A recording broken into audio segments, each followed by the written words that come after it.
Hello ladies and gentlemen, and welcome to a episode of Ted's Booze Cellar, the most premier alcohol review show here on YouTube, with me, your most gracious host, Ted.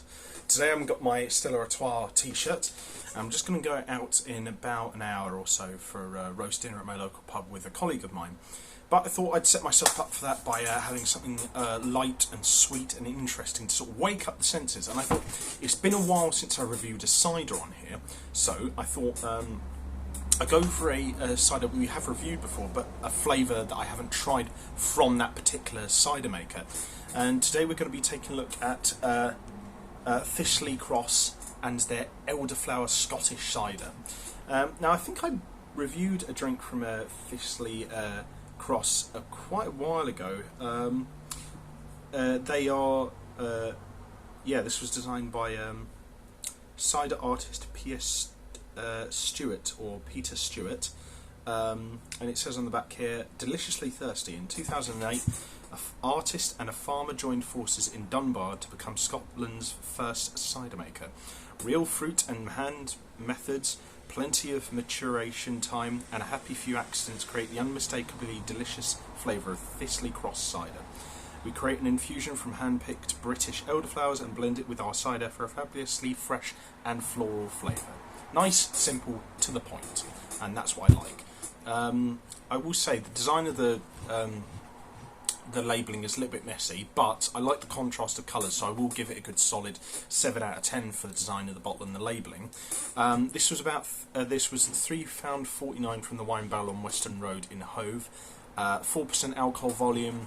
For a half a litre bottle, I think that's pretty fair price. I think it could maybe be like just slightly cheaper, but as it is, I think that's generally pretty good price for like a different flavoured kind of cider from an independent brewery. I think that is relatively decent, to be fair. So we'll have ourselves a quick snifter of it to begin with. I think I did review their apple cider before.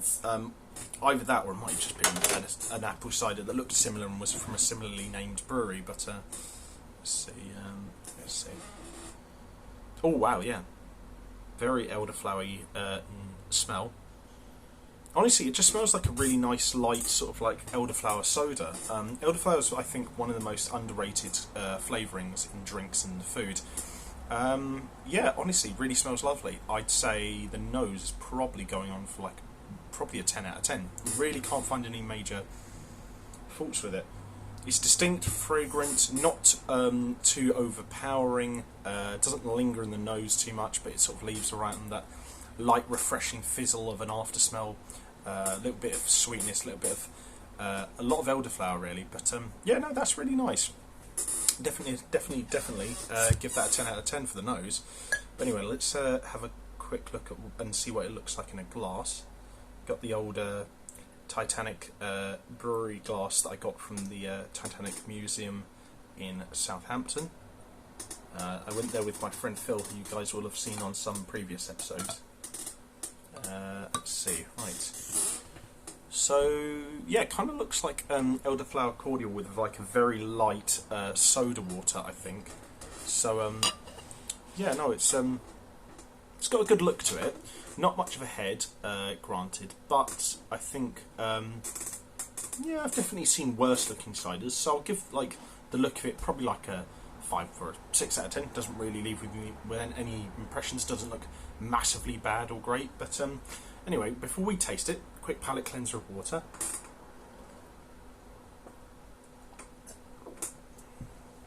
And then on to the most important part of the video, which is to see what this tastes like. So, to everyone at home, bottoms up.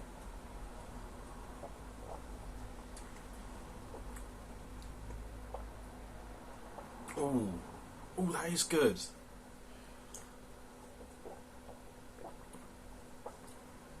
Oh man, that is really nice.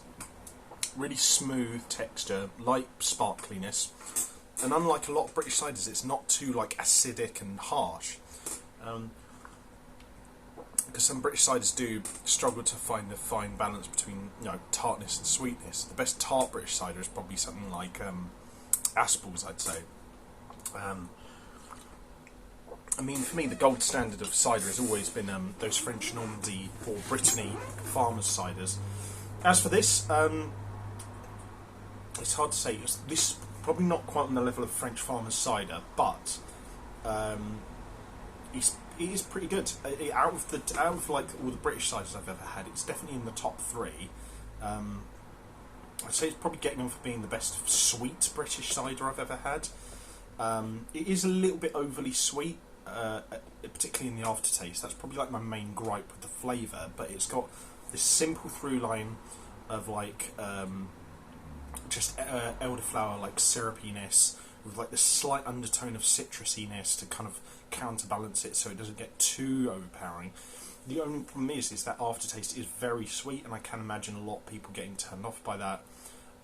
So yeah, I think like it is probably a good entry point for like British and Scottish ciders in particular, but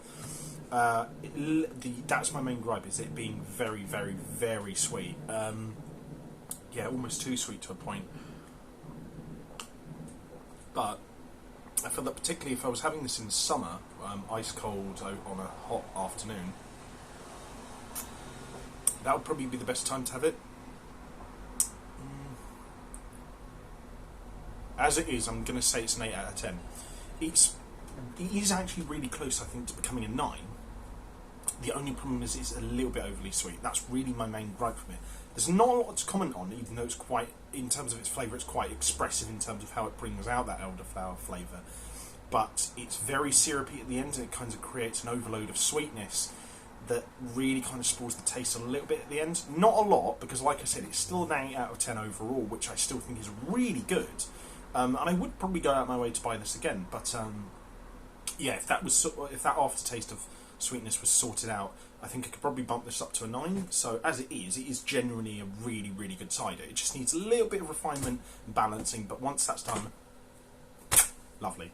But yeah, I think we definitely would recommend this to first-time cider drinkers, but for experienced ones, maybe just tread a little bit lightly. But yeah, give it a shot if you're interested, and check out Thistly Cross online if you want to support their future endeavours.